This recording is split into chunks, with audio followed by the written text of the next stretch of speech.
L'attente fut longue et douloureuse. Cela faisait plusieurs semaines, que dis-je, quelques mois même, qu'un nouveau jeu Pokémon n'était pas sorti au Japon. Mais les deux derniers opus, Perle et Diamant, sont enfin disponibles dans la péninsule nippone, ce qui permet de prouver deux choses. La première, c'est que la communauté de fans continue à grandir puisque 2 millions d'exemplaires ont été vendus en seulement 2 semaines. La seconde, c'est que les Japonais sont définitivement fous. Peut-être est-ce grâce au concept révolutionnaire de ces deux jeux, leur but incroyablement novateur étant de capturer un maximum de Pokémon.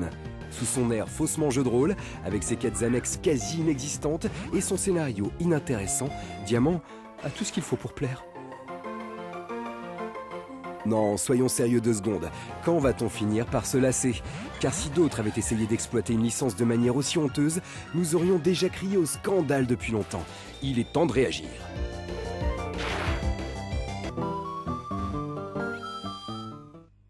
Ce n'est pas une modification du Pokédex, le menu de contrôle des Pokémon, ou l'ajout de la Pokéwatch, la montre, qui permettent au titre de faire peau neuve. Certes, le temps reprend de l'importance, le jeu utilise l'horloge interne de la DS et les Pokémon les plus rares n'apparaîtront qu'à certaines heures bien précises.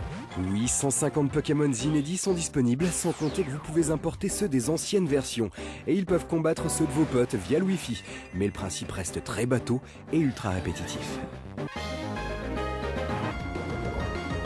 Diamant et Perle ne sont pas mauvais en soi, ils sont même plutôt bons. Mais il arrive un moment où on se demande ce qu'ajoute réellement un énième titre. Il faut savoir arrêter parfois de se moquer du consommateur.